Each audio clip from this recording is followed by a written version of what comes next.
أعوذ بالله من الشيطان الرجيم بسم الله الرحمن الرحيم بسم الله وبحمده السلام عليكم ورحمة الله تعالى وبركاته. الحمد لله فاطر السماوات والأرض جاعل الملائكة رسلا أولي أجنحة مثنى وثلاث ورباع يزيد في الخلق ما يشاء إن الله على كل شيء قدير. والصلاة والسلام على أشرف الأنبياء والمرسلين سيدنا محمد وعلى آله وصحبه أجمعين. سبحانك لا علم لنا إلا ما علمتنا إنك أنت العليم الحكيم ولا حول ولا قوة إلا بالله العلي العظيم.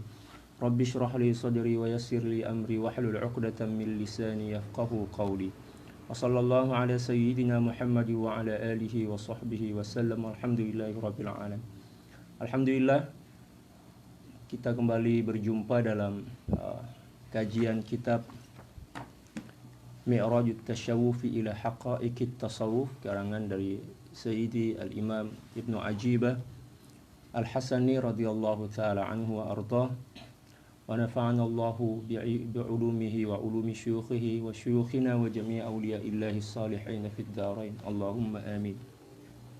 Para sahabat sekalian, insyaallah sebelum kita membaca kitab Mi'raj, kita akan mulakan dengan pembacaan Hizbul Bahar, karangan daripada Sayyidi Abul Hasan Asy-Syadzili radhiyallahu ta'ala anhu. A'udzu billahi minasy syaithanir rajim. Bismillahir rahmanir rahim. Allahumma ya Aliyyu ya Azim ya Halim ya Alim anta rabbi wa ilmuka hasbi فنعم الرب ربي ونعم الحسب حسبي تنصر من تشاء وأنت العزيز الرحيم. نسألك العصمة في الحركات والسكنات والكلمات والإرادات والخطرات من الشكوك والظنون والأوهام الساترة للقلوب عن مطالعة الغيوب. فقد ابتلي المؤمنون وزلزلوا زلزالا شديدا، وإذ يقول المنافقون والذين في قلوبهم مرض ما وعدنا الله ورسوله إلا غرورا. فثبتنا وانصرنا وسخر لنا هذا البحر كما سخرت البحر لموسى وسخرت النار لإبراهيم وسخرت الجبال والحديد لداود وسخرت الريح والشياطين والجن لسليمان. وسخر لنا كل بحر هو لك في الأرض والسماء والملك والملكوت وبحر الدنيا وبحر الآخرة. وسخر لنا كل شيء يا من بيده ملكوت كل شيء. كافها يا عين صاد كافها يا عين صاد كافها يا عين صاد. انصرنا فإنك خير الناصرين، وافتح لنا فإنك خير الفاتحين، واغفر لنا فإنك خير الغافرين، وارحمنا فإنك خير الراحمين، وارزقنا فإنك خير الرازقين، واهدنا ونجنا من القوم الظالمين. وهب لنا ريحا طيبة كما هي في علمك، وانشرها علينا من خزائن رحمتك، واحملنا بها حمل الكرامة مع السلامة والعافية في الدين والدنيا والآخرة إنك على كل شيء قدير.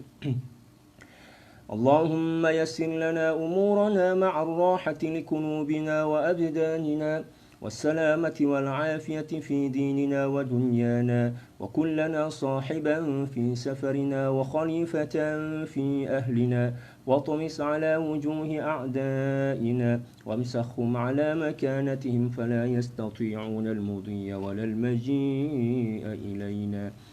ولو نشاء لطمسنا على أعينهم فاستبقوا الصراط فأنى يبصرون. ولو نشاء لمسخناهم على مكانتهم فما استطاعوا مضيا ولا يرجعون. ياسين والقرآن الحكيم إنك لمن المرسلين على صراط مستقيم. تنزيل العزيز الرحيم لتنذر قوما ما أنذر آباؤهم فهم غافلون. لقد حق القول على أكثرهم فهم لا يؤمنون إنا جعلنا في أعناقهم أغلالا فهي إلى الأذقان فهم مقمحون وجعلنا من بين أيديهم سدا ومن خلفهم سدا فأغشيناهم فهم لا يبصرون شاهت الوجوه شاهت الوجوه شاهت الوجوه وعنت الوجوه للحي القيوم وقد خاب من حمل ظلما طاسين حاميم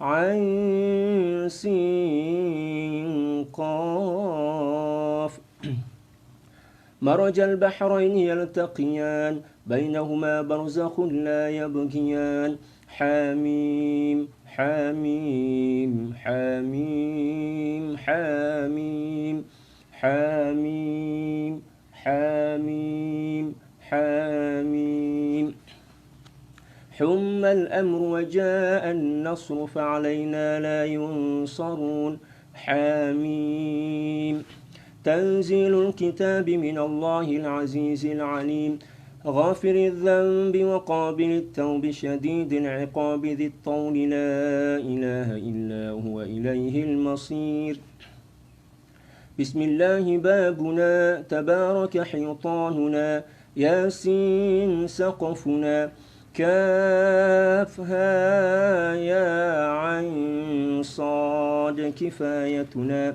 حميم عين سين قاف حمايتنا فسيكفيكهم الله وهو السميع العليم فسيكفيكهم الله وهو السميع العليم فسيكفيكهم الله وهو السميع العليم ستر العرش مسبول علينا وعين الله ناظرة إلينا بحول الله لا يقدر علينا والله من ورائهم محيط بل هو قرآن مجيد في لوح محفوظ فالله خير حافظا وهو أرحم الراحمين فالله خير حافظا وهو أرحم الراحمين فالله خير حافظا وهو أرحم الراحمين إن ولي الله الذي نزل الكتاب وهو يتولى الصالحين إن ولي الله الذي نزل الكتاب وهو يتولى الصالحين إن ولي الله الذي نزل الكتاب وهو يتولى الصالحين حسبي الله لا إله إلا هو عليه توكلت وهو رب العرش العظيم حسبي الله لا إله إلا هو عليه توكلت وهو رب العرش العظيم حسبي الله لا إله إلا هو عليه توكلت وهو رب العرش العظيم بسم الله الذي لا يضر مع اسمه شيء في الأرض ولا في السماء وهو السميع العليم بسم الله الذي لا يضر مع اسمه شيء في الأرض ولا في السماء وهو السميع العليم بسم الله الذي لا يضر مع اسمه شيء في الأرض ولا في السماء وهو السميع العليم ولا حول ولا قوة إلا بالله العلي العظيم ولا حول ولا قوة إلا بالله العلي العظيم ولا حول ولا قوة إلا بالله العلي العظيم وصلى الله على سيدنا محمد النبي الأمي وعلى آله وصحبه وسلم والحمد لله رب العالمين. الفاتحة.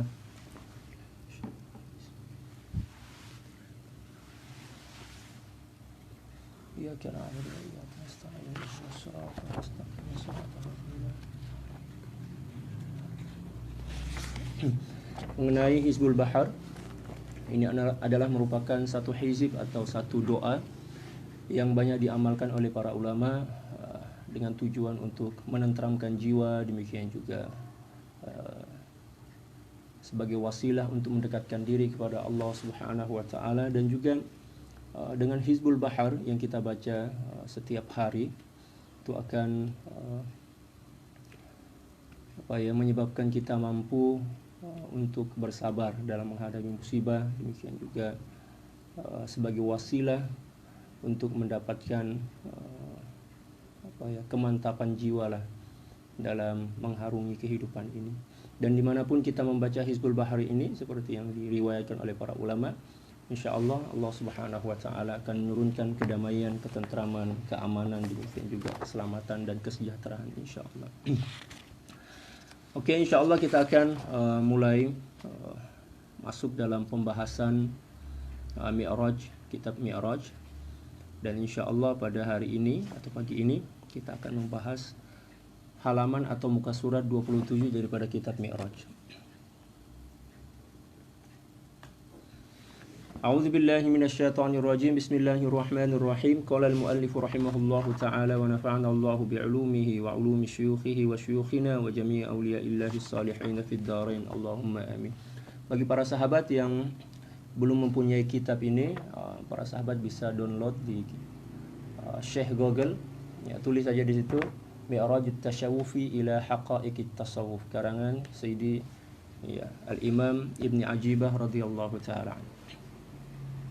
Qala radhiyallahu ta'ala an, at-taubah ar-ruju'u an kulli fi'lin qabihin ila kulli fi'lin malih, aw an kulli wasfin dani'in ila at-tahaqquqi bi kulli wasfin saniyyin, aw an syuhudil khalqi ila al-istighraqi fi syuhudil haqq.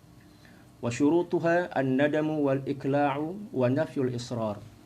وأما رد المظالم ففرض مستقل تصح بدونه، كما تصح من ذنب مع الإصرار على آخر من غير نوعه، فتوبة العوام من الذنوب وتوبة الخاصة من العيوب، وتوبة الخاصة الخاصة من كل ما يشغل السر عن حضرة علام الغيوب.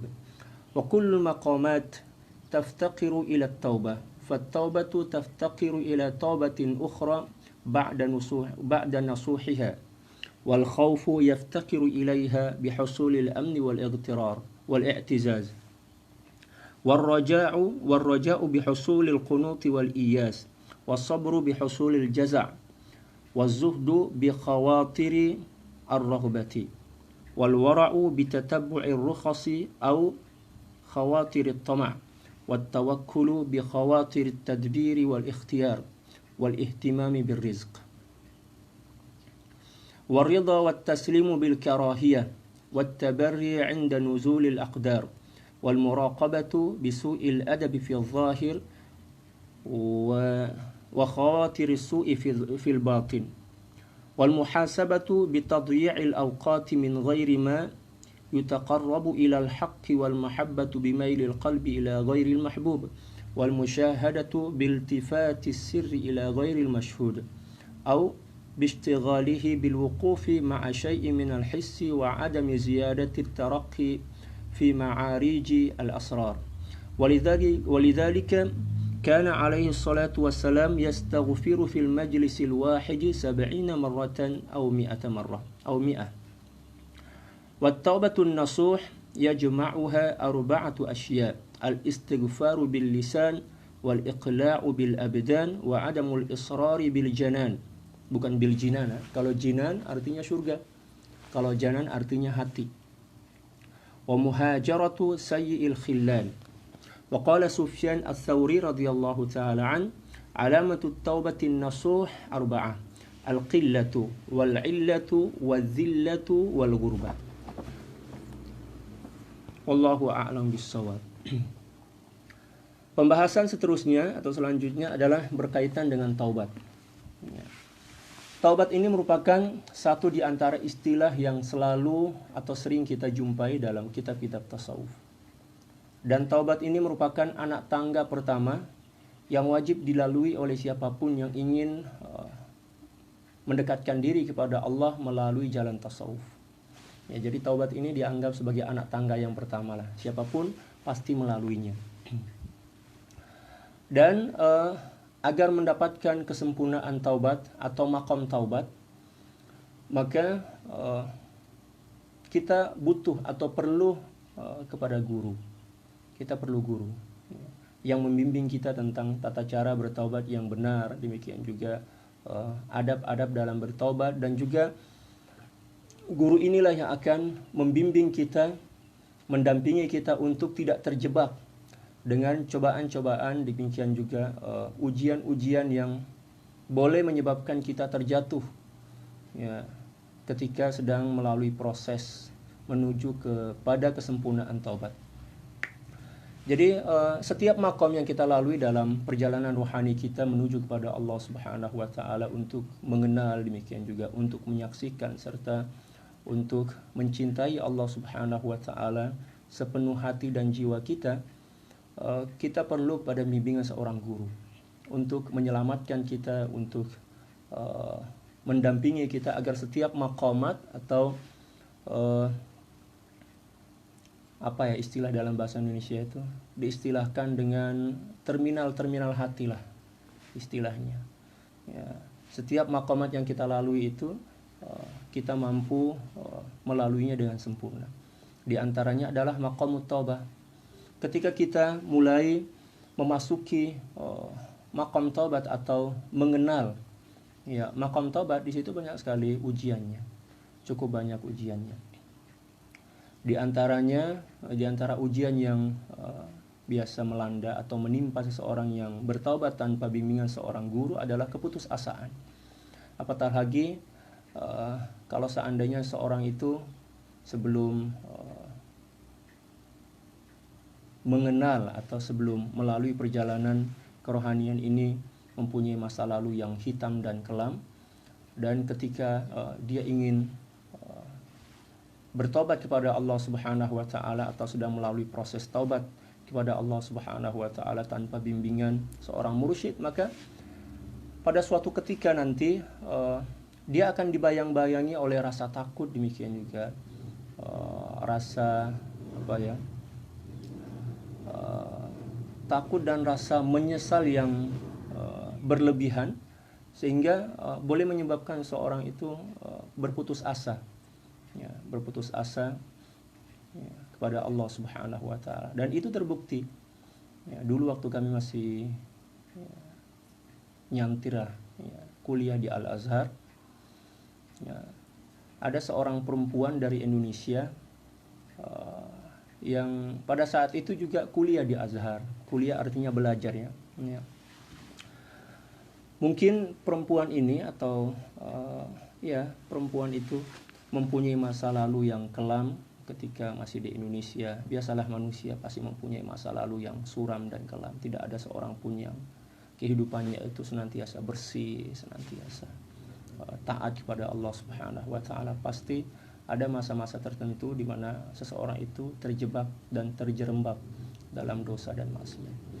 Nah, perempuan ini datang ke Mesir. Ketika dia sampai di Mesir, dia merasakan betapa beratnya beban masa lalu yang senantiasa membayang-bayangi dan menghantui pikiran dan hatinya, sehingga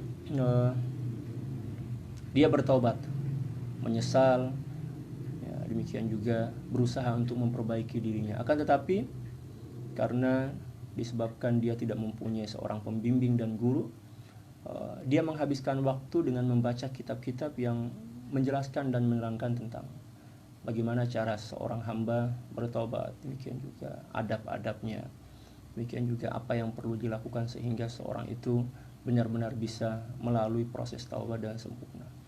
Hari-harinya dihabiskan untuk membaca kitab, demikian juga mencoba untuk mempraktikkan atau mengamalkan isi kitab tersebut, sehingga pada suatu saat dia terfikir dan terhantui, terbayang-bayangi oleh masa lalu yang suram, dan dia menangis, dia menyesal, sampai menyebabkan dia tidak mampu untuk keluar dari kamar atau bilik ya, tak mampu nak keluar daripada bilik dia sebab rasa diri dah penuh dengan dosa, demikian juga penuh dengan noda dan kesilapan.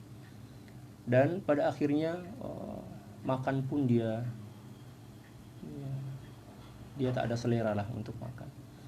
Dia senantiasa menangis, menyesal dalam bilik atau kamar tidurnya, sehingga pada suatu saat dia berada pada satu keadaan yang mana diambil peluang oleh syaitan dan iblis untuk menggodanya melakukan sesuatu yang tidak sepatutnya dilakukan oleh seorang hamba yang beriman kepada Allah Subhanahu wa taala. Disebabkan karena tekanan yang begitu berat, pada akhirnya dia mengambil suatu keputusan untuk bunuh diri. Ya, bunuh diri. Kalau kita dulu di Mesir kan setiap jendela atau tingkap lah istilah dalam bahasa Melayu, itu kan ada tali tempat menjemur pakaian kan. Dan kita tinggal di apartemen. Ya, apartemen lah dalam bahasa Indonesia. Ketika itu dia tinggal di tingkat 3. Tingkat 3. Dia merasa diri terbebani oleh dosa, merasa diri bersalah dan tidak pantas atau tidak patut untuk meneruskan kehidupan, sehingga dia buang diri dari atas. Nah, alhamdulillah ketika dia buang diri dari atas itu tersangkut ke tali jemuran, beberapa tali jemuran, 1, 2, 3 lah tali jemuran, plop. Memang jatuh ke lantai, tetapi ya, tidak menyebabkan dia meninggal dunia, hanya sebatas patah. Ya. Dan inilah imbas atau akibat seseorang yang melakukan atau melalui perjalanan rohani tanpa bimbingan seorang mursyid. Ya, kita tidak akan mampu untuk melaluinya dengan baik.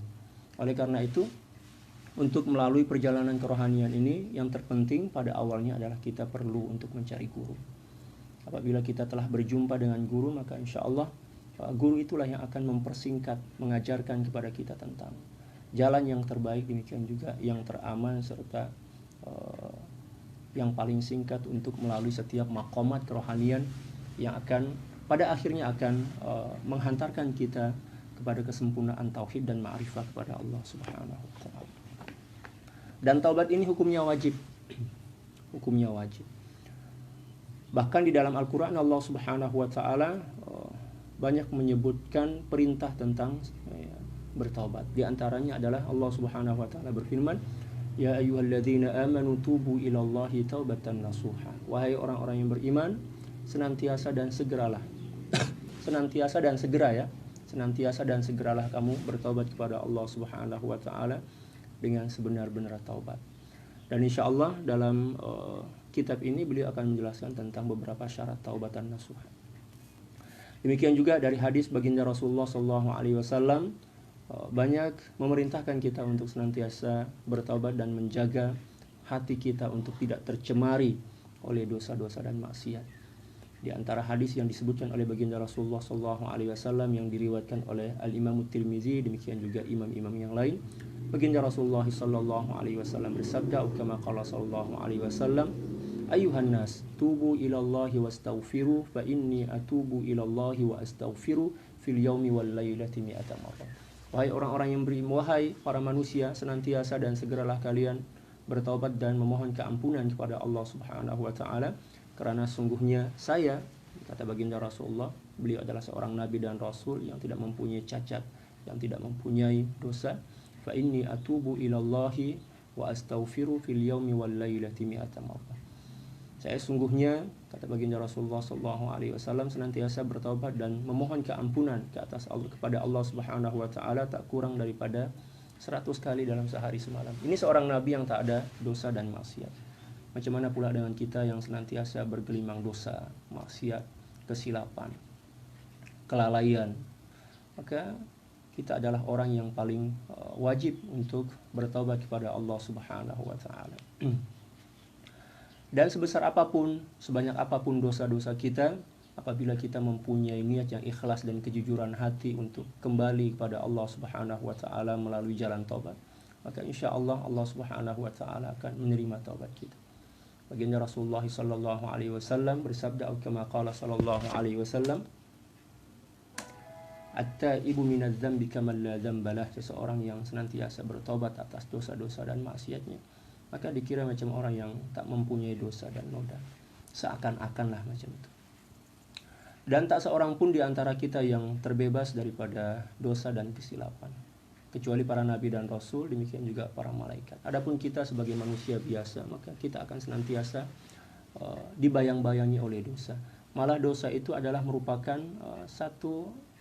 sesuatu perkara yang tak boleh lepas ya, daripada diri kita. Seolah-olah macam bayang-bayang kita lah, kemanapun kita beranjak, kemanapun kita melangkah, dosa itu akan senantiasa mengintai kita, senantiasa menyertai kita.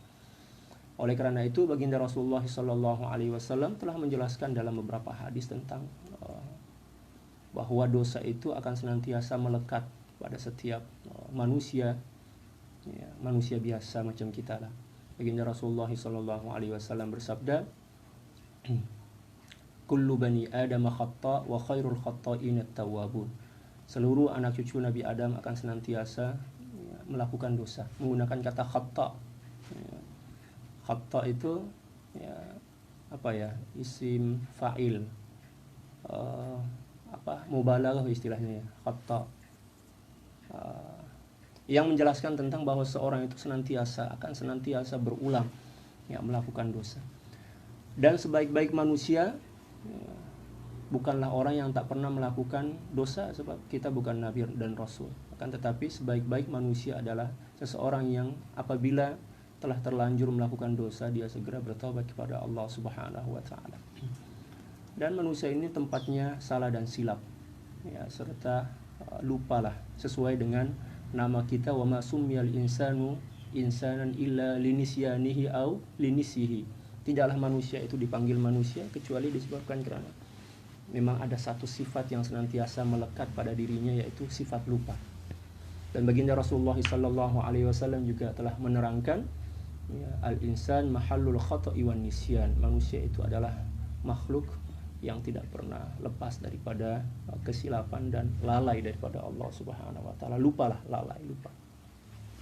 Para sahabat sekalian, kita akan mulai menerjemahkan sedikit demi sedikit dari apa yang telah kita baca tadi.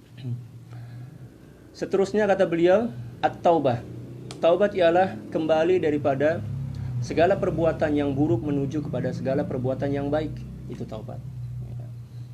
Taubat adalah kembalinya seorang hamba kepada Allah Subhanahu wa taala dari melakukan keburukan kepada kebaikan. Kebaikan ini merupakan wasilah yang kita jadikan sebagai perantara menuju kepada Allah. Kebaikan bukan tujuan, karena kebaikan itu adalah makhluk. Tetapi kebaikan ini merupakan wasilah, kendaraan yang kita gunakan untuk mendekatkan diri kepada Allah Subhanahu wa taala. Seorang yang bertaubat kepada Allah Subhanahu wa taala adalah seorang yang menjadikan kebaikan dan amal soleh sebagai kendaraan untuk kembali kepada Allah Subhanahu wa taala. Menjauhkan diri daripada segala sifat tercela dan tahakkuk atau merealisasikan segala sifat terpuji dalam diri. Kita buang sifat-sifat buruk tuh, lepas itu kita tukar dengan sifat-sifat terpuji. Sombong kita buang, kita bersihkan dari hati kita tukar, kita ganti dengan sifat tawadhu. Demikian juga serakah, sifat toma, kita tukar dengan sifat qanaah. Sifat serakah ini yang paling banyak menjangkiti hati manusia di akhir zaman. Ya, Sidi Syekh Abdul Qadir Al-Jilani radhiyallahu taala an, dalam kitab Jila'ul Khatir, ada satu di antara kitab beliau yang bertajuk Jila'ul Khatir, beliau menjelaskan bahwa cukuplah sebagai suatu kehinaan bagi seseorang hamba atau manusia yang mempunyai sifat toma, ya, dari setiap simbol yang yang tercipta daripada kata toma itu. Cukup sebagai suatu kehinaan bagi seorang yang mempunyai sifat toma itu adalah hinaan dan celaan, ya, kepada seorang itu melalui setiap rangkaian huruf yang ada pada kata toma. Ya, toma itu kan terhimpun dari 3 huruf. Yang pertama adalah huruf ta, yang kedua adalah huruf mim, dan yang ketiga adalah huruf ain. Huruf ta itu merupakan simbol kepada ketidakpuasan kepada dunia. Kita tengoklah huruf ta itu kan, perut dia besar, lepas itu berlubang pula. Maknanya orang yang tamak kepada dunia adalah seorang yang senantiasa merasa kurang, merasa lapar. Walaupun dia telah kaya raya, walaupun dia telah bergelimang harta dan benda, tapi dia senantiasa merasa kurang dan kurang. Ya, macam huruf ta itulah, huruf ta itu kan perut dia besar, gembung lah. Lepas itu berlubang kan. Maknanya macam orang yang senantiasa lapar dan tak puas lah kepada dunia. Tapi bukan berarti setiap orang yang perutnya besar itu orang tamak, ya, tidak. Kita hanya mengambil kata simbol, ya, simbol daripada huruf ta itu. Ya. Huruf ta perutnya besar, lepas itu berlubang, maknanya seorang yang mempunyai sifat tama itu senantiasa merasa kurang, tak puas dengan apa yang Allah Subhanahu wa taala telah berikan kepadanya. Yang kedua adalah huruf mim. Toma, ya. Huruf mim itu sudahlah perut dia besar, berlubang, lepas itu pula ada pula kaki. Huruf mim itu ada kaki dia kan, yang menghujam ke bumi. Jadi orang toma itu mempunyai perut yang kedua. Perut pertama tadi huruf ta. Yang kedua adalah huruf mim. Sudahlah perut dia besar, berlubang, lepas itu ada pula kaki dia menghujam ke bumi. Maknanya seorang yang mempunyai sifat tama itu mempunyai perut kedua. Perut pertama tadi huruf ta. Perut kedua pula huruf mim. Sudahlah besar, ya, berlubang, lepas itu kaki pula menghujam, ya, ke bumi. Maknanya dia mempunyai perut yang kedua dan juga ingin senantiasa hidup berkekalan di dunia ini. Ya. Kaki mim itu mengisyaratkan atau merupakan simbol kepada keinginan yang senantiasa hidup, ya, kekal di dunia ini. Begitulah, ya, seseorang yang tamak kepada dunia, dia senantiasa merasa, ya, ingin hidup kekal di dunia ini, takut kepada penyakit, takut kepada kematian. Yang terfikir adalah bagaimana, macam mana cara nak menikmati dunia ini dengan sepuas-puasnya. Yang ketiga pula huruf ain, toma. Huruf ain ini lagi terus. Sudahlah, mulut dia besar, ya kan, ya, senantiasa menganga, terbuka huruf ain kan secara terpisah. Lepas itu perut dia besar, ya, perut dia nih yang, ya, tak ada penghujung dia terbuka macam tu je. Maknanya tak akan pernah merasa puas hati dengan dunia. Na'udzubillah tsumma na'udzubillah min dzalik. Kata Sidi Syekh Abdul Qadir Al-Jilani, cukuplah 3 huruf yang ada pada kata toma ini, ya, sebagai isyarat kehinaan bagi seorang yang mempunyai sifat tamak. Oleh karena itu, melalui jalan tasawuf ini, melalui ilmu tasawuf ini, kita bersihkan hati kita dari sifat tamak dan kita ganti dan kita tukar, ya, dengan sifat qanaah.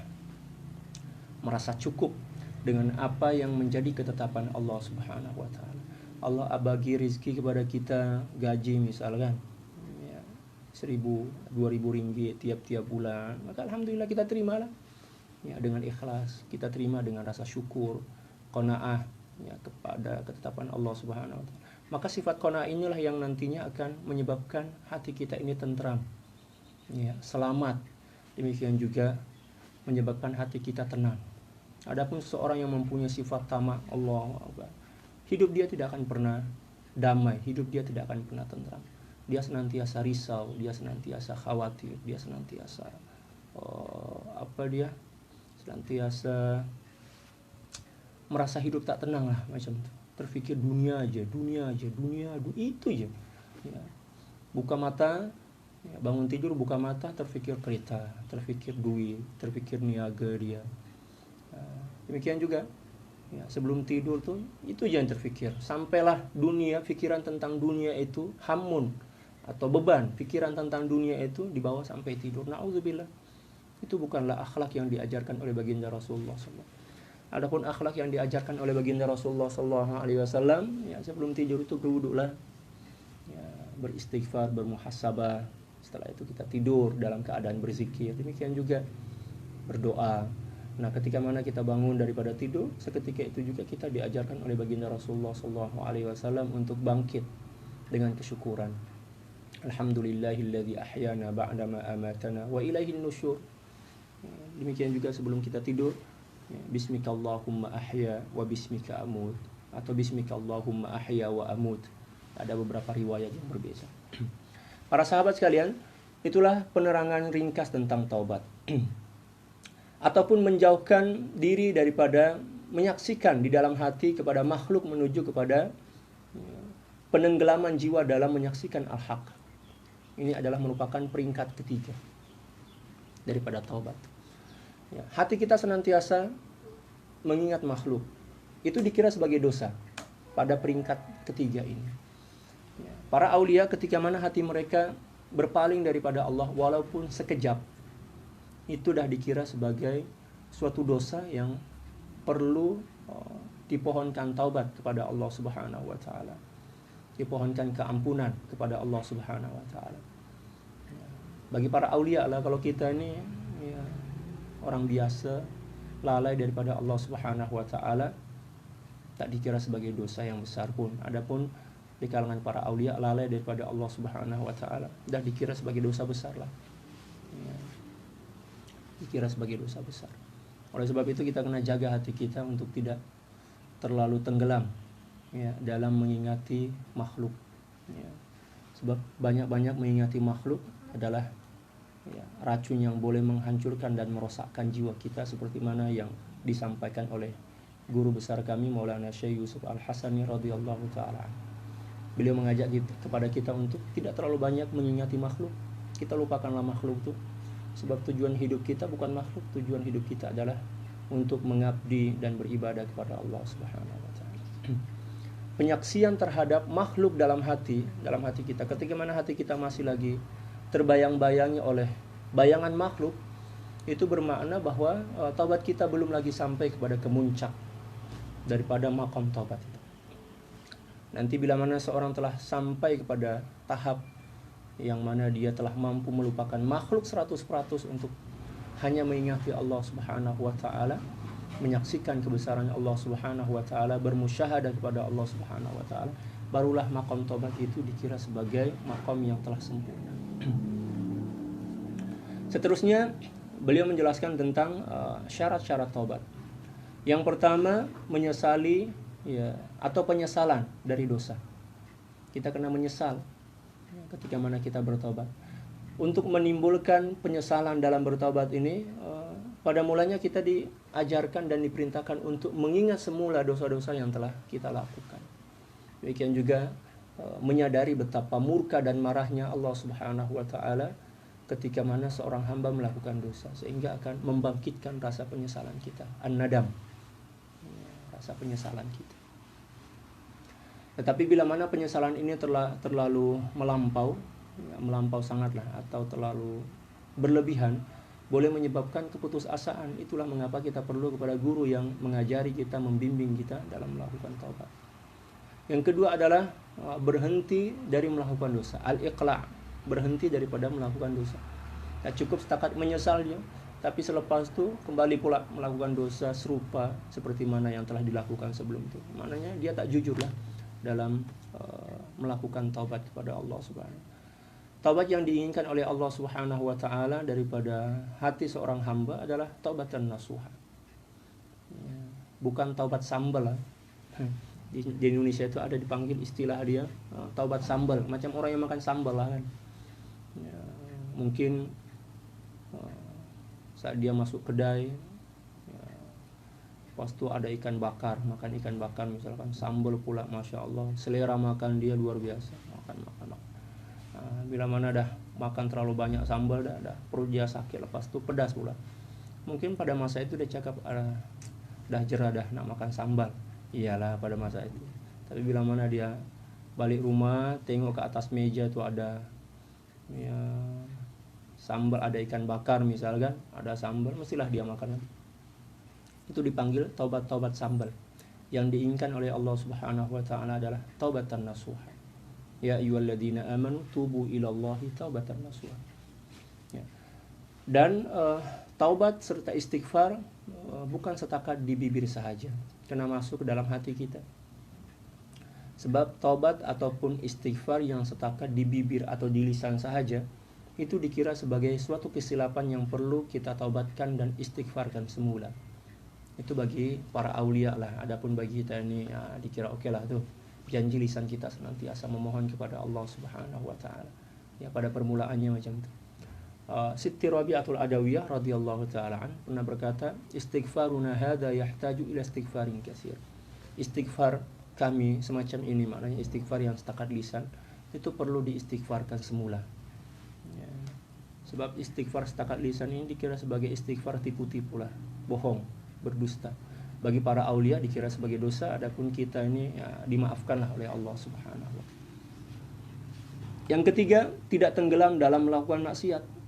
Jangan pula kita tenggelam dalam melakukan maksiat. Al-israr, adamul israr, ya, jangan tenggelam dalam melakukan maksiat. Ketika kita menyadari yang kita ini telah melakukan maksiat, segera kembali kepada Allah, bertaubat kepada Allah, menyesal, ya, berjanji kepada Allah Subhanahu wa taala untuk tidak kembali melakukan maksiat yang serupa. Adapun mengembalikan hak-hak orang lain ialah hukumnya fardu sebagai syarat tersendiri, yang mana taubat sah tanpanya bila mana seorang tidak mempunyai kewajiban untuk mengembalikan hak kepada orang lain. Adapun berkenaan dengan kesilapan kepada orang lain, maka mengembalikan hak atau memohon maaf kepada seorang yang pernah kita gores hati dia merupakan syarat keempat. Ya. Adapun bila mana dosa itu hanyalah kepada Allah Subhanahu wa taala, berhubung kait dengan Allah, dia setakat 3 sahaja.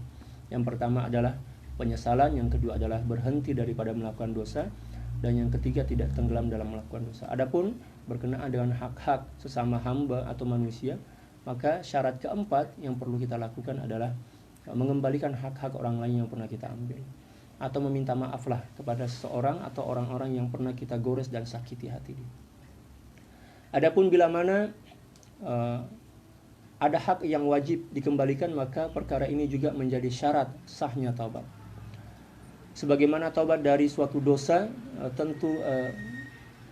tertentu, sebagaimana taubat dari suatu dosa tertentu itu sah, walaupun barangkali ada dosa jenis lain yang masih dilakukan, tidak sejenis dengan dosa yang dia pohonkan taubat kepada Allah Subhanahu wa taala. Contoh macam ini. Seseorang sedang memohon ampun dan bertobat kepada Allah Subhanahu wa taala daripada dosa mencuri. Tetapi ternyata dosa dia bukan setakat dosa mencuri je. Maka ketika mana dia memohon kepada Allah pengampunan atas dosa mencuri, tetapi ternyata dia masih lagi mempunyai dosa yang lain, maka dosa-dosa yang lain ini tidak akan berkesan kepada dosa yang dosa-dosa yang lain ini tidak akan berkesan kepada dosa yang lain. Ya. Jadi dosa itu mempunyai had, mempunyai batasan-batasan masing-masing. Dosa mencuri, satu package lah. Ya, dosa berdusta, satu package. Ya. Demikian juga dosa dia memfitnah, satu package. Ya. Tak ada hubungan kait dengan dosa-dosa yang lain.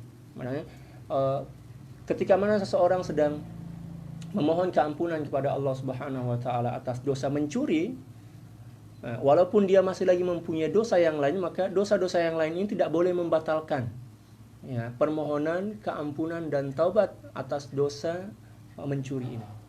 Ya, macam itu boleh paham insya-Allah. Jadi dia mempunyai batasan-batasan masing-masing lah.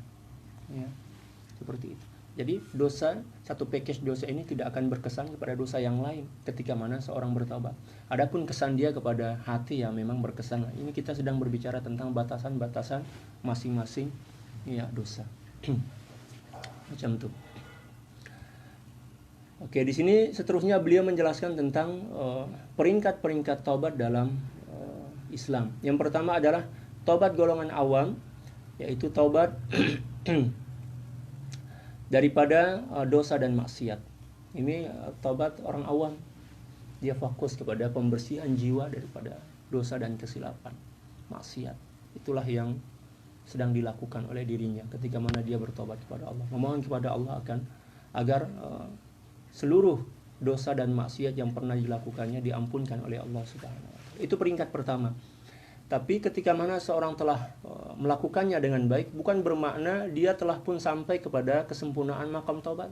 Dia kena meneruskan kepada peringkat yang kedua daripada maqam taubat. Taubat golongan khas ialah taubat daripada keaiban. Ya kan? Ya, kita mempunyai keaiban, keaiban itulah yang kita kena buang. Tadi dosa dan maksiat. Yang kedua pula daripada keaiban yang melekat, sifat-sifat buruk yang melekat pada hati. Ya. Sebab terkadang-kadang walaupun kita telah bertaubat kepada Allah Subhanahu wa taala, tetapi selagi sifat buruk yang menyebabkan seorang melakukan dosa itu masih melekat pada hati, maka memanglah dosa perbuatan dia telah pun diampunkan oleh Allah Subhanahu wa taala, tapi dosa sifat keburukan itu tak diampunkan oleh Allah Subhanahu wa taala selagi sifat itu belum dikeluarkan dan dibuang daripada hati. Contoh semisal ada seseorang yang mempunyai sifat riya atau bangga diri lah. Nah, dan dia sadar bahwa sifat riya itu adalah dosa yang cukup buruk, sehingga dia memohon keampunan kepada Allah Subhanahu wa taala atas dosa riya yang pernah dilakukannya. Mungkin dia pernah tunjuk amal dia kepada orang lain, yang saya ini pernah dia pernah membaca Al-Qur'an, pernah berselawat, pernah bla bla bla semualah. Dia tunjuk kepada orang lain. Itu dikira sebagai dosa dah? Dia sadar yang itu adalah dosa, lalu bertobat kepada Allah Subhanahu wa taala daripada perbuatan riya itu. Tetapi selagi sifat riya itu masih lagi melekat dalam hati dia, maknanya dia mesti akan melakukan perbuatan riya itu kembali. Dia akan melakukan kembali perbuatan riya. Sebab seseorang akan melakukan sesuatu mengikut sifat yang ada dalam jiwa dia. Seseorang yang hatinya bersih daripada sifat buruk takkanlah melakukan suatu keburukan. Oleh karena itu pada peringkat pertama kita diperintahkan untuk bertobat kepada Allah Subhanahu wa taala daripada melakukan dosa dan maksiat. Adapun peringkat yang kedua, ya, kita bertobat kepada Allah Subhanahu wa taala daripada sifat yang melekat, sifat buruk yang melekat pada hati kita. Tujuannya adalah untuk membuang sifat buruk itu. Macam itu. Nah, itu peringkat yang kedua. Dan bila mana hati kita telah pun bersih daripada sifat-sifat dan sifat-sifat buruk dan keaiban itu, bukan bermakna kita telah sempurna dalam melakukan taubat. Ya, oleh karena itu, untuk memastikan bahwa hati kita telah pun sempurna, bersih daripada sifat-sifat buruk itu, maka kita perlu kepada guru. Ya, perlu kepada guru, perlu kepada mursyid. Sebab mursyid dia yang tahu sifat-sifat buruk yang bersembunyi di sebalik hati kita. Ya, terkadang-kadang kita rasa diri dah bersih hati kita, walaupun sebenar itu adalah dosa besar. Kita rasa diri telah mempunyai hati yang bersih, itu sebenarnya dosa besar. Sebab Allah Subhanahu wa taala telah pun berfirman kan dalam Al-Qur'an. Wala tuzakku anfusakum huwa a'lamu biman ittaqa. Janganlah kamu mendakwa yang diri kamu itu bersih, bertakwa kepada Allah, suci, tak ada dosa, tak ada kesilapan, tak ada sifat buruk. Ya, sebab hanya Allah lah yang mengetahui ya, siapa di antara kalian yang tergolong sebagai orang-orang yang suci yang dan bertakwa kepada Allah Subhanahu wa taala. Adapun bila mana kita ada mursyid, maka mursyid itu boleh nampak kesan-kesan daripada sifat-sifat buruk yang bersembunyi di sebalik hati kita, yang tak boleh nampak oleh diri kita sendiri. Syekh itu akan tahu. Syekh tahu, oh ada sifat riya khafi, riya terselubung dalam hati dia. Maka Syekh akan bagi tahu macam mana cara memancing ya sifat itu sehingga boleh nampak zahir dan jelas. Nah, itulah perlunya kita bersuhbah atau bersahabat, berguru pada seorang mursyid. Ya, suhbah kita atau kebersamaan kita dengan syekh itu merupakan pancingan bagi sifat-sifat buruk dan sifat-sifat jahat untuk keluar daripada persembunyian dia di sebalik hati kita. Jadi hati mursyid itu bagaikan magnet kalau dalam bahasa Indonesia. Magnet. Dia akan memancing seluruh sifat-sifat buruk yang bersembunyi di sebalik hati kita. Nah, ketika mana kita mempunyai seorang guru dan kita sedang bersuhbah dan seluruh sifat-sifat buruk itu nampak pada diri kita, malah terkadang-kadang sifat-sifat buruk yang kita tak pernah sadar yang sifat itu ada pada diri kita mulai zahir, mulai nampak. Kita kena bersyukur sebab tujuan daripada bersuhbah itu telah kita dapatkan. Tujuan daripada bersuhbah. Tapi bila mana kita bersahabat dengan syekh, ya, kepada mursyid, lalu kita masih lagi merasa sempurna, masih lagi merasa hebat, bangga diri, itu bermakna bahwa proses suhbah itu belum lagi bermula. Sebab permulaan bersuhbah itu nampak pada penzahiran sifat-sifat buruk pada seorang murid. Nah, untuk mengetahui adakah seseorang ini merupakan seorang mursyid yang benar-benar seorang mursyid yang sempurna, maka mula-mula kita kena faham, mengetahui tentang syarat-syarat seorang mursyid. Dan setelah itu kesempurnaan sifat ya seorang mursyid itu akan nampak pada kesan hati ya, pada setiap murid-murid yang berguru kepada dia. Bila mana ya, murid ini semakin rapat kepada guru dia dan sifat-sifat buruk dia semakin zahir, itu tanda bahwa mursyid ini adalah mursyid yang sebenar dan murid ini adalah murid yang jujur. Adapun bila mana kita telah bertahun-tahun bersuhbah, bersahabat dengan syekh, tapi keburukan-keburukan sifat kita tak zahir lagi, oh maknanya di situ ada masalah. Ya, sama ada masalah itu pada diri kita, yang kita ini tak jujur, tak ikhlas dalam bersuhbah bersama syekh, ataupun mungkin guru itu bukanlah guru yang cukup syarat sebagai seorang mursyid. Macam itu. Ya, bersuhbah kepada guru itu akan ya, menzahirkan seluruh penyakit-penyakit hati yang ada dalam jiwa kita. Ya. Boleh ya, insya Allah.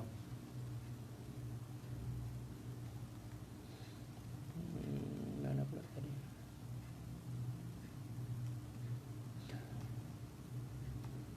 Seterusnya kata beliau radhiyallahu taala an, yang bermaksud dan taubat golongan khassatul khassah atau khawasul khawas ialah bertobat daripada segala hal atau segala sesuatu yang menyibukkan sir atau ingatan hati ya daripada Allah Subhanahu wa taala.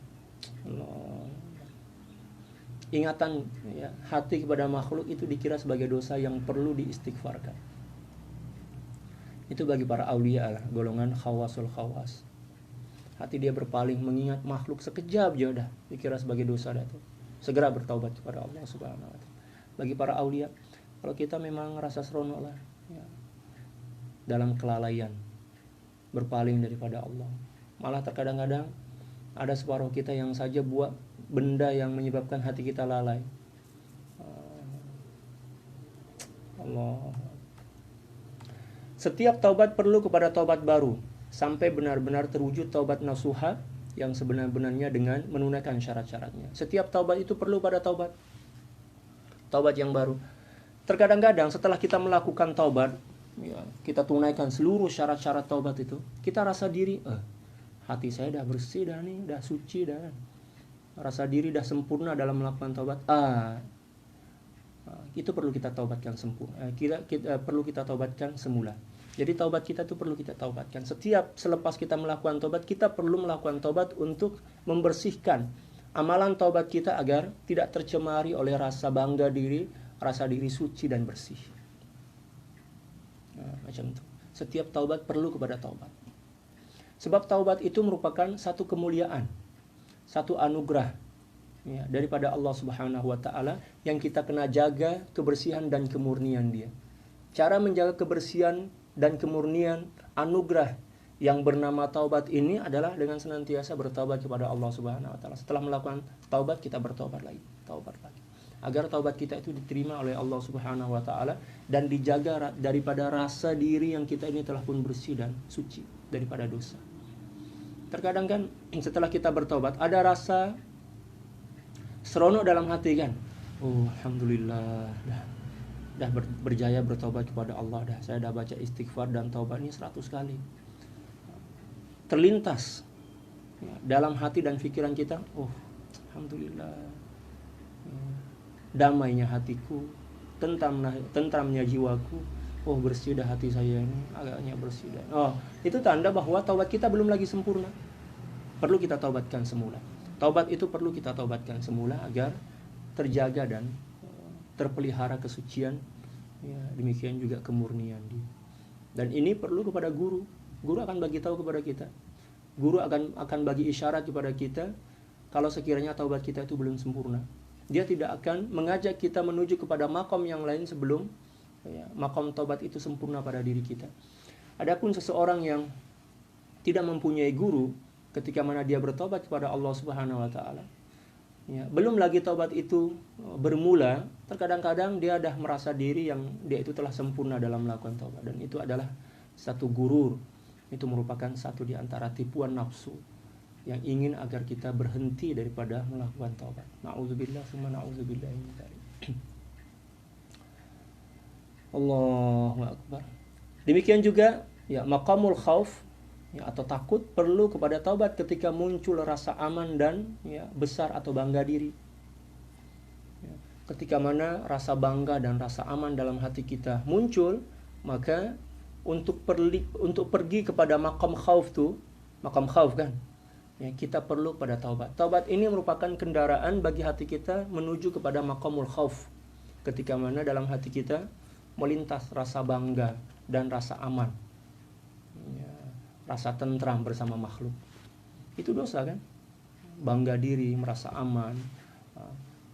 Karena ada sifat khauf yang menghancurkan rasa aman dan rasa bangga itu. Nah, menuju kepada sifat khauf ini kita perlu kepada taubat. Taubat inilah yang menjadi kendaraan kita menuju kepada sifat khauf. Ya.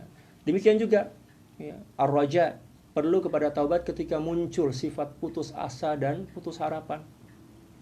Ketika hati kita tersakiti, tergores, dikecewakan oleh seseorang, ya, dan kita tenggelam dalam rasa kecewa itu, dikhawatiri kita akan terjebak, kita akan terperangkap oleh rasa putus asa dan putus harapan kepada Allah Subhanahu wa taala. Sehingga perlu kita membangkitkan rasa roja kita, sifat roja kita, rasa harap kita kepada Allah Subhanahu wa taala. Menuju kepada sifat roja itu, maqamur roja itu, kita perlu kepada taubat. Taubat inilah yang akan menghantar hati kita ya, dan membuang segala belenggu-belenggu hati ini, sehingga hati ini boleh pergi kepada sifat roja. Seperti itu. Zuhud, demikian juga sifat zuhud. Saat melintas keinginan atau ketamakan kepada dunia. Misal, hati kita penuh dengan bayang-bayang dunia, dan kita ingin membuang sifat-sifat itu ya, dan menuju kepada sifat zuhud. Maka kita perlu taubat. Taubat inilah yang akan menghantar kita, hati kita kepada sifat zuhud. Demikian juga sifat-sifat yang lainnya. Demikian juga makom-makom yang lain. Di antaranya adalah tawakal. Di saat hati kita ada bisikan keinginan untuk mengatur takdir Allah Subhanahu wa taala, memilih dan sibuk memikirkan ya perkara rezeki yang bercanggah dengan sifat tawakal kan.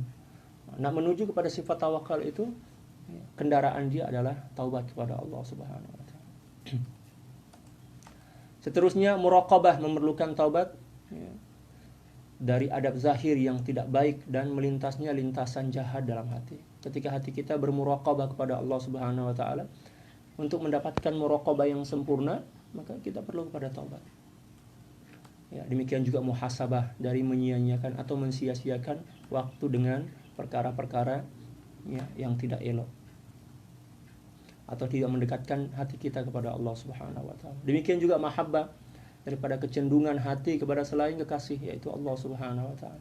Nah, sampai kepada maqam mahabbah itu kita kena bertobat kepada Allah untuk melepaskan hati kita daripada segala apapun yang bercanggah dengan nilai-nilai cinta kepada Allah Subhanahu wa taala. Demikian juga seterusnya. Ya, demikian juga musyahadah, penyaksian ya, ketika mana kita ingin sampai kepada maqamul musyahadah itu kita perlu kepada taubat untuk membuang ya, keberpalingan hati kita kepada selain Allah Subhanahu wa taala, ataupun dengan kesibukan kepada perkara zahir yang menghambat atau tidak membantu meningkatnya kedekatan diri kita kepada Allah Subhanahu wa taala, kepada tangga-tangga penyaksian dan rahasia-rahasia ketuhanan. Oleh sebab itulah baginda Nabi sallallahu alaihi wasallam senantiasa memohon ampunan kepada Allah Subhanahu wa taala atau beristighfar ya, minimal sebanyak 70 kali pada setiap majlis. 70 dan 100 kali lah macam itu. Kita pula terkadang-kadang nak baca bismillah pun, nak memulakan majlis itu lupa, tak ingat. Ketika kita sedang berada di majlis, itu kan banyak peluang bagi nafsu untuk menjebak kita dalam dosa kan. Ya, kita jumpa dengan kawan kita tuh sebab kita lama tak jumpa. Ada peluang bagi syaitan dan nafsu untuk mengajak kita membicarakan perkara-perkara yang tak patut kita bicarakan. Oleh sebab itu sebelum kita beranjak atau bersurai lah istilah kita daripada majlis itu, kita kena beristighfar. Kalau kita boleh buat istighfar secara jamaah, berjamaah itu lagi oke. Tapi kalau kita segan misal atau kita rasa tak sesuai lah ya, masa itu, maka kita beristighfar dalam hati lah. Kita kira astagfirullah, astagfirullah. Tak payah yang panjang-panjang lah, yang ringkas-ringkas ya, astagfirullah, astagfirullah, astagfirullah. 70 ataupun 100 kali. Itu merupakan amalan daripada baginda Rasulullah sallallahu alaihi wasallam. Demikian juga seterusnya, adapun taubatan nasuha, taubat yang sebenar-benar terhimpun dalam 4 perkara. Yang pertama, istighfar dengan lisan. Bila mana kita nak sampai kepada kesempurnaan taubat, maka ada 4 perkara yang kita kena buat. Yang pertama adalah lisan yang senantiasa beristighfar kepada Allah. Walaupun pada mulanya mungkin hati kita tak boleh hadir, ya kan? Walaupun hati kita tak boleh hadir, kita beristighfar dalam keadaan lalai tak ada masalah. Janji kita beristighfar. Sebab beristighfar dalam keadaan lalai itu lebih baik dibandingkan tak beristighfar langsung. Istighfar, astagfirullahaladzim, astagfirullahaladzim. Ya, macam itu. Yang kedua, menjauhkan tubuh badan kita daripada maksiat. Kita kena jauhkan mata kita daripada melihat ya, benda-benda yang tak elok, telinga kita daripada mendengar suara-suara yang tak baik. Demikian juga kaki kita kena jaga sehingga tidak melangkah ke tempat-tempat yang dimurkai oleh Allah Subhanahu wa taala. Hati dan fikiran kita, demikian juga yang lain. Seterusnya, yang ketiga, tidak berterusan, tidak ada niat atau kesengajaan ya, di dalam hati untuk melakukan dosa yang telah kita pohonkan istighfar kepada Allah. Jangan pula setelah kita beristighfar daripada berdosa misal, melintas pula keinginan untuk melakukan dosa, itu maknanya kita tak jujur, tak dikira sebagai taubatan nasuha. Yang keempat, menjauhkan diri daripada kawan-kawan yang tak elok. Kena jaga juga lah diri kita daripada berkawan dengan orang-orang yang tak betul. Sebab kawan itu cukup berkesan dalam pembentukan karakter kita. Bila mana kita senantiasa bersahabat dengan orang yang buruk, maka kita akan terbawalah dengan sifat buruk. Tapi bila mana kita bersahabat dengan orang-orang yang baik, walaupun pada mulanya kita ini tak seberapa baik pun misalkan, tapi bila mana kita senantiasa bersahabat dengan mereka, maka kita pun akan berubah menjadi orang yang baik.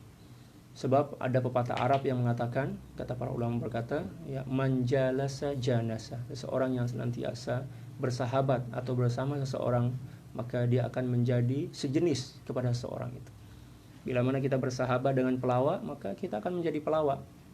Bila mana kita bersahabat dengan para ulama dengan keikhlasan hati, maka insya Allah suatu masa nanti kita akan menjadi ulama, insya Allah. Dan berkenaan dengan persahabatan nih, atau memilih kawan nih, dalam Al-Quran Allah Subhanahu wa Ta'ala telah letak beberapa kaedah, ya kan? Di antaranya adalah firman Allah Subhanahu wa Ta'ala dalam surat At-Taubah. Kalau tak silap tuh ayat ke-119 lah. Allah Subhanahu wa Ta'ala berfirman, ya ayyuhalladzina amanu taqullaha wa kunu ma'as shadiqin. Wahai orang-orang yang beriman, senantiasalah kamu bertakwa kepada Allah dan bersahabatlah dengan orang-orang yang jujur. Tujuannya apa? Agar kita boleh mentransfer sifat jujur itu ke dalam jiwa kita. Demikian juga perintah untuk bersahabat dengan orang-orang penyabar, orang-orang yang sabar, agar kita pun boleh mencontoh sifat sabar itu daripadanya. Allah Subhanahu wa Ta'ala berfirman dalam suratul Kahfi, wasbir nafsaka ma'al ladzina yad'una rabbahum bil ghadati wal asyi yuriduna wajha wala ta'du 'ainaka 'anhum turidu zinatal hayatid dunya wala tuti' man aghfalna qalbahu 'an dzikrina wattaba'a hawahu wa kana amruhu furata. Ayat ini menjelaskan kepada kita untuk bersahabat bersama orang-orang yang sabar, agar kita menjadi penyabar, bersahabat dengan orang yang bersyukur agar kita boleh menjadi orang yang bersyukur. Nah, secara ringkasnya bersahabat kepada mursyid. Macam itu aja, senang. Sebab dalam diri seorang mursyid seluruh nilai-nilai kebaikan itu ada. Sifat dia sabar, syukur, khauf, demikian juga yang lain-lainnya. Itu kena kita perhatikan dengan baik.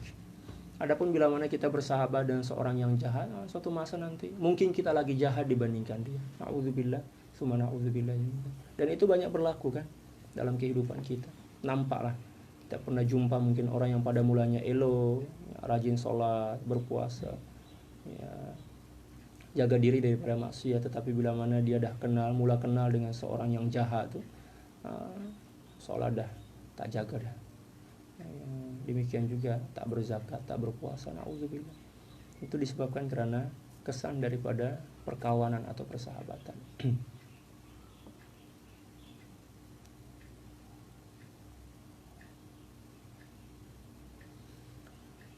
Sayyidil Imam Sufyan Ats-Tsauri radhiyallahu taala an berkata, tanda taubat nasuha ada 4. Nah, bila mana kita nak memastikan yang kita ini telah sempurna dalam melakukan taubat, yaitu kita telah sampai kepada taubatan nasuha, maka kita kena pastikan 4 tanda ini ada pada diri kita. Yang pertama kata beliau, al-qillah. Allahu akbar. Mengurangkan kawan yang melalaikan dan mengurangkan kemewahan kepada dunia. Nah, tanda yang taubat kita ini telah sempurna sampai kepada taubatan nasuha, tak ada dah rasa hati kita nak berkawan dengan orang-orang jahat. Kita rasa diri tak patutlah saya berkawan dengan orang jahat, kan? Orang yang tak betul. Kita tak ada selera, tak ada keinginan. Demikian juga hilangnya hilangnya keinginan kepada dunia. Itu yang dimaksud dengan al-qillah. Ya Allah.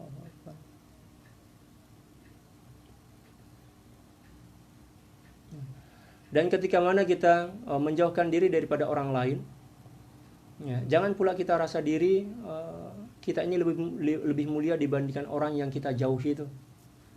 Kalau boleh, Ya, ketika mana kita ingin menjauhkan diri daripada orang lain itu kita tujuan kita nak menjauhkan diri orang lain itu daripada kerosakan dan keburukan yang ada pada diri kita setelah kita melakukan taubat. Ya kan? Kita beruzlah itu tujuannya adalah untuk menjauhkan orang lain daripada keburukan kita. Jangan pula bertujuan untuk menjauhkan diri kita daripada keburukan orang lain. Sebab bila mana kita menjauhkan diri kita daripada orang lain sebab kita menyangka bahwa keburukan orang lain itu boleh menimpa diri kita, boleh mempengaruhi diri kita, maknanya kita sedang melakukan kebaikan, ya, nampak melakukan kebaikan, tetapi pada masa yang bersamaan kita pun sedang melakukan dosa besar. Sebab menuduh orang lain mempunyai sifat buruk dan kita pula mendakwa diri yang kita ini mempunyai sifat baik. Na'udzubillah tsumma na'udzubillah min dzalik. Jadi mengurangkan menjauhkan diri daripada pengaruh dunia dan pengaruh ya kawan-kawan yang tak betul. Ya, kan? Kita tengok pada zahir je lah.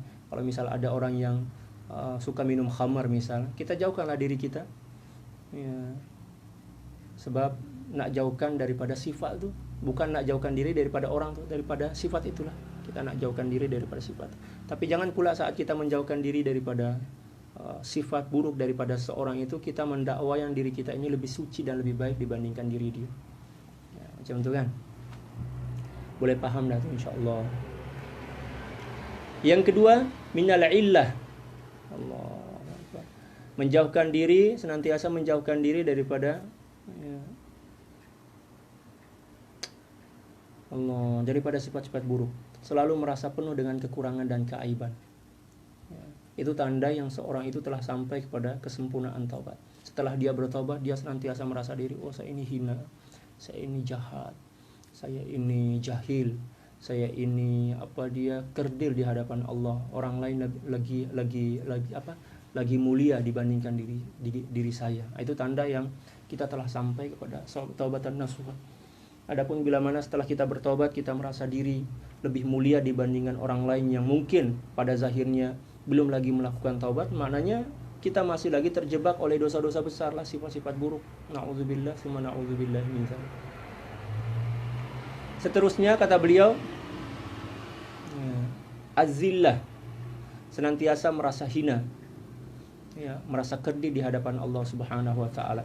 Dan yang keempat adalah al-ghurba, yaitu senantiasa merasa ingin menjauh daripada makhluk, ya, ingin mengasingkan diri untuk memperbetulkan diri atau merasa asing, ya, dengan segala sesuatu selain daripada Allah. Nah, itulah hati seorang yang telah bersih daripada dosa dan sifat-sifat buruk. Hati dia senantiasa merasa ghurba, merasa asing, ya, bersama makhluk. Bila mana dia berjumpa dengan makhluk itu merasa asing lah kan. Dia ingin senantiasa berdua-duaan dengan Allah. Dia ingin senantiasa bersama dengan Allah Subhanahu wa taala. Seluruh para aulia mesti mempunyai keempat sifat nih. Para aulia itu senantiasa merasa tak seronok lah bersama makhluk. Tapi dia orang terpaksa juga senantiasa berdampingan dengan makhluk, senantiasa menyertai makhluk. Tujuannya ya untuk mentarbiah mereka lah.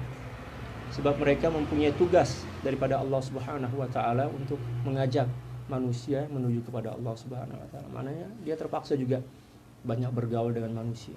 Walaupun hakikatnya hati mereka senantiasa ingin, ya, hanya bersama Allah Subhanahu wa taala. Senantiasa merasa rindu dan kangen kepada Allah Subhanahu wa taala. Tapi sebab tugasan daripada Allah Subhanahu wa taala telah ditetapkan, ya, dia berkewajiban untuk mengajak orang lain menuju kepada Allah Subhanahu wa taala, maknanya dia kena, ya, senantiasa bersama makhluk juga pada zahirnya, tetapi hati mereka senantiasa bersama Allah Subhanahu wa taala.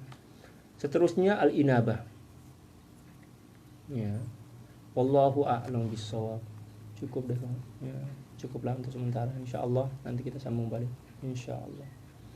Mungkin cukup sekian para sahabat sekalian, ya, semoga Allah Subhanahu wa taala memberikan kefahaman kepada kita dan kita mampu mengamalkan taubat ini dengan sempurna, dan semoga kita tergolong sebagai orang-orang yang sebenar-benar bertobat kepada Allah Subhanahu wa taala, sehinggalah dengan berkat taubatan nasuha itu Allah Subhanahu wa taala membuka hati kita untuk menyaksikan kebesaran-kebesarannya. Allahumma amin. Sekian, wallahul muwaffiq wal hadi ila sabilir rasyad wal afu minkum. Assalamualaikum warahmatullahi taala wabarakatuh.